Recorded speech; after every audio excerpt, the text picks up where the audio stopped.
வணக்கங்க. Sai cooking time சேனலில் இன்றைக்கி இது கலத்தப்பம் கிண்ணத்தப்பம் எப்படி வேணாலும் சொல்லலாம். இதில் பச்சரிசி 1/4 கிலோ எடுத்திருக்கேன். வெல்லம் ஒரு 400 கிராம், ஏன்னா எக்ஸ்ட்ரா வெல்லம் போட்டால் தான் இது இனிப்பு தெரியும். அதுக்கப்புறம் ஒரு அரை மூடி தேங்காய், 1 டம்ளர் பால், ஏலக்காய் எல்லாம் போட்டு அரைச்சி இந்த மாதிரி வச்சுக்கிட்டேன். பால் ஊற்றுனீங்கன்னா உங்களுக்கு நல்லா சாஃப்டாக வரும், அதுக்காக ஊற்றிருக்கேன்.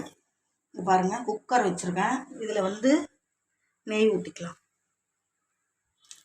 நெய் ஊற்றிக்கிட்டு பாருங்கள், கொஞ்சம் போது தேங்காய் பல்லாக அரைஞ்சி வச்சுருக்கேன். முந்திரி பருப்பு அரைச்சி வச்சுருக்கேன். இதில் போட்டு வறுத்துட்டு நெய் தாங்க நான் ஃபுல்லாக ஊற்றிருக்கேன், வேறு எதுவும் ஊற்றலை. நல்லா செவக்கட்டும். கொஞ்சம் செவந்த பிறகு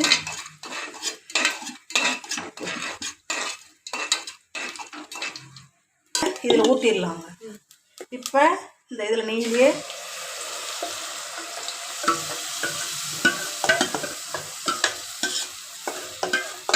இதில் ஊற்றிடலாம். இந்த நெய்யெல்லாம் மேலே வந்துருச்சு, அந்த இதெல்லாம் ஒதுங்கி வந்துருச்சு பாருங்கள்.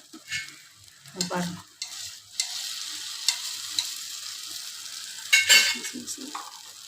உங்களுக்கு வேணும்னா கொஞ்சம் நெய் நல்லா கூட ஊற்றிக்கோங்க, தாராளமாக நல்லாயிருக்கும். நான் வெறும் நெய் தான், வேறு எதுவும் ஊற்றலை. இதில் விசிலும் போடலை, கேஸ் கட்டனில் அந்த சிம்மில் வச்சு மூடிடுவோம். ஒரு 15 நிமிஷம் இருக்கட்டும். இங்கே பாருங்கள், 20 நிமிஷம் ஆயிருக்குங்க. திறந்து பார்ப்போம். அப்பா, கத்தி வச்சு வெந்துருச்சுங்க. பாருங்கள், ஒட்டவே இல்லை.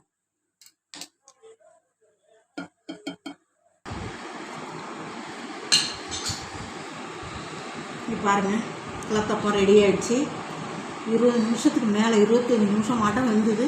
ஆனால் இது கொஞ்சம் பெரிய சைஸால் கொஞ்சம் நேரம் ஆகிடுச்சு.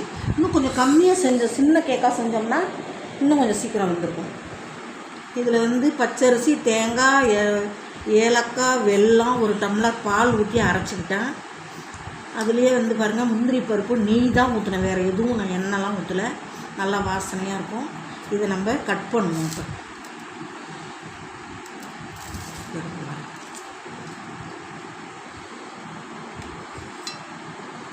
டீஸ்பூன்